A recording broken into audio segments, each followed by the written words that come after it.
Friends, আজকে আমরা central processing unit সম্পর্কে আলোচনা করব। তো একটা কম্পিউটারের মধ্যে খুব গুরুত্বপূর্ণ অংশ হচ্ছে এই সিপিইউ। হ্যাঁ, তো আমরা যে যন্ত্রগুলো আলোচনা করেছিলাম যে একটা কম্পিউটারে কি মনিটর থাকে, কিবোর্ড থাকে, মাউস থাকে, তার পাশে দেখবে একটা যন্ত্র থাকে বড়, সেটা হচ্ছে সিপিইউ। তো এই সিপিইউটাকে কি বলা হচ্ছে? The CPU is the brain and heart of the computer. একটা সিপিইউ কিন্তু কম্পিউটারের মেন ব্রেন এবং হার্ট, মানে এটাই খুব গুরুত্বপূর্ণ একটা অংশ, কারণ all types of calculations and data processing is done here. তুমি কম্পিউটারে যে কাজই করছো সেই মেন কাজ মানে প্রসেস, যেটা প্রসেসিং করা, সেটা কিন্তু এই সিপিইউর মাধ্যমেই হয়। তো এই প্রসেসটা করার জন্য এর তিনটে অংশ আলাদা করে দেওয়া আছে, মানে যাদের কাজগুলো অ্যাকচুয়ালি আলাদা। তার মধ্যে প্রথমটা হচ্ছে অ্যারিথমেটিক লজিক ইউনিট বা এএলইউ বলা হচ্ছে শর্টে। তো এএলইউটা কী করে? The function of ALU is making mathematical calculation and logical decisions. এএলইউর কাজ হচ্ছে একটা কম্পিউটারে তুমি যত রকম গাণিতিক কাজ করছো, মানে সেটা ধরো যোগ বিয়োগ গুণ ভাগ হোক, এবং লজিক্যাল ডিসিশনস। লজিক্যাল ডিসিশন মানে যেগুলো লজিক দিয়ে যার অ্যান্সার, মানে কোনো একটা কন্ডিশন থাকলে, কোনো একটা শর্ত থাকলে তার সেই শর্ত অনুযায়ী ঠিকঠাক তার রেজাল্টটা বার করা, সেই লজিক্যাল ডিসিশনসগুলোও কিন্তু এএলইউর পার্টের মধ্যে হয়। মানে এর কাজটা নির্দিষ্ট যে এই কাজগুলোই সে করবে। সেকেন্ড পার্ট হচ্ছে কন্ট্রোল ইউনিট। কন্ট্রোল ইউনিট কী বলছি? The control unit is to control and monitor all the activities of a computer.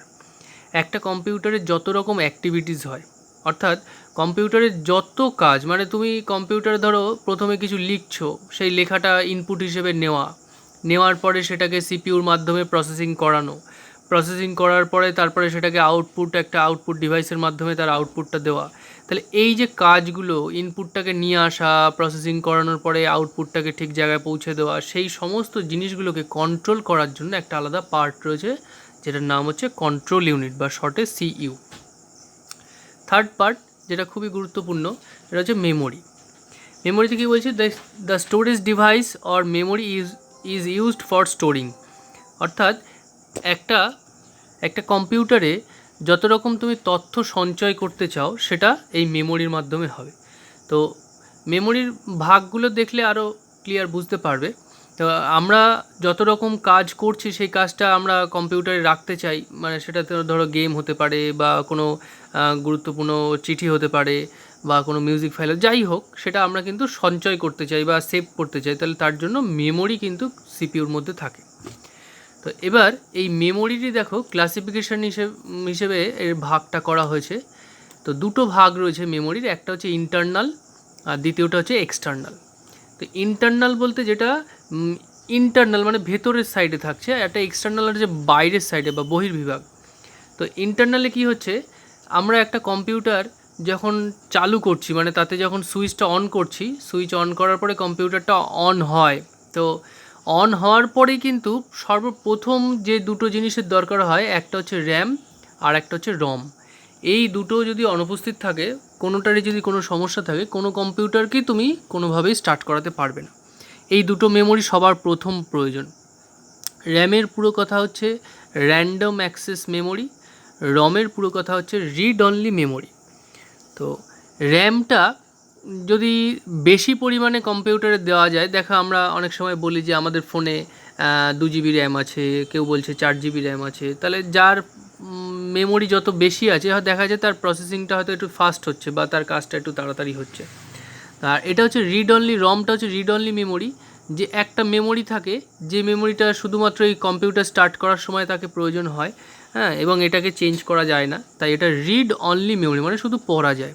R র্যামটা read and right দুটোই হয়, অর্থাৎ এতে লেখাও যেতে পারে, আবার এটা রিডও করা যেতে পারে। তো এই দুটো মেমোরি খুবই গুরুত্বপূর্ণ। এবার দেখো, এর মধ্যে র্যামটাকে আমরা হয়তো ইনডাইরেক্টলি ব্যবহার করি, মানে কীরকম? ধরো আমরা যখন কিছু কাজ করছি, ধরো আমি একটা টাইপিং করছি বা একটা ড্রয়িং করছি, করার সঙ্গে সঙ্গে তো আমরা সবসময় সেভ করি না, সেভ কিন্তু পরে গিয়ে করি, অনেক পরে।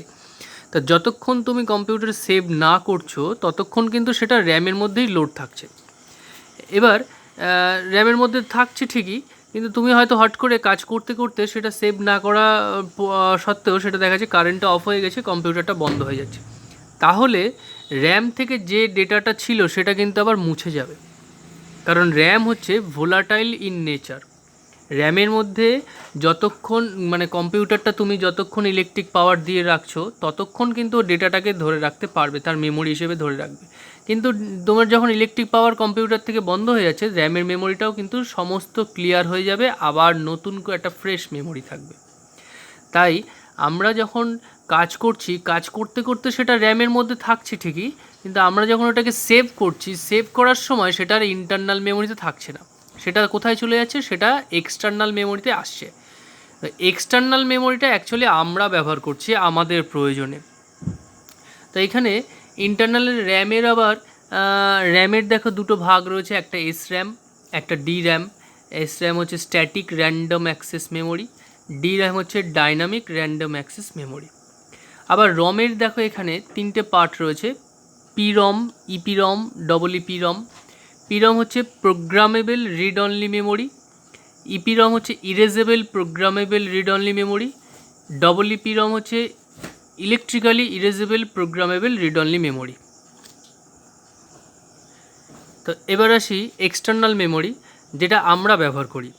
আমরা এটাকে ব্যবহার করতে পারি, মানে আমাদের কোনো ফাইল আমি চাইলে এর মধ্যে যে কোনো একটা যন্ত্রের মধ্যে রাখতে পারি। যেমন দেখো উদাহরণ হিসেবে দেওয়া আছে এফডি অর্থাৎ ফ্লপি ডিস্ক, সিডি অর্থাৎ কম্প্যাক্ট ডিস্ক মানে যে সিডি দিয়ে আমরা গান শুনি, বা ডিভিডি ডিজিটাল ভিডিও ডিস্ক, হ্যাঁ সিডি ডিভিডি দিয়ে আমরা গান শুনি বা টিভি মুভি দেখি। এইচডি যেটা হার্ড ডিস্ক, সব থেকে গুরুত্বপূর্ণ হচ্ছে এই মেমোরিটা, আমরা প্রত্যেকটা কম্পিউটারে কিন্তু একটা হার্ড ডিস্ক রেখেই থাকি। এরপর আছে ইউএসবি ড্রাইভ। তো ইউএসবি ড্রাইভ হিসেবে আমাদের ইউএসবি পোর্ট কম্পিউটারে থাকে, তার মধ্যে আমরা এরকম ইউএসবি ড্রাইভ অনেক কিছুই আছে, যেমন পেন ড্রাইভ ব্যবহার করি, সবাই পেন ড্রাইভ একটা ব্যবহার করে, তার মধ্যে মেমোরি কাউর বেশি কাউর কম থাকে। এছাড়া এক্সটার্নাল হার্ড ডিস্ক থাকে, তার মধ্যে মানে এক্সটার্নাল যেটা বাইরে থেকে কানেক্ট করা হয় ইউএসবির মাধ্যমে, আবার অন্য জায়গায় সেটাকে ট্রান্সফার করা যেতে পারে। তো এই মেমোরিগুলোর মধ্যে কিন্তু আমরা আমাদের তথ্যগুলো সঞ্চয় করে রেখে দিতে পারি যতদিন খুশি, কিন্তু ইন্টারনাল মেমোরির মধ্যে আমরা কোনো তথ্য সঞ্চয় করতে পারি না। এটা মেমোরির ক্লাসিফিকেশান। তো এই যে ফুল ফর্মগুলো বললাম এখানটায় লেখা আছে, তোমরা খাতায় একটু নোট ডাউন করবে নোটসগুলো, কারণ পরবর্তীকালে এর থেকে কোশ্চেন অ্যান্সার হবে। হ্যাঁ, আমি লিখে দিয়েছি, তোমরা যেমনভাবে আমি পড়িয়ে দিচ্ছি সেগুলো শুনে বা নোটসগুলো দেখে তোমরা কিন্তু খাতায় লিখে রাখবে। আজকে এই পর্যন্তই, আবার পরের দিন।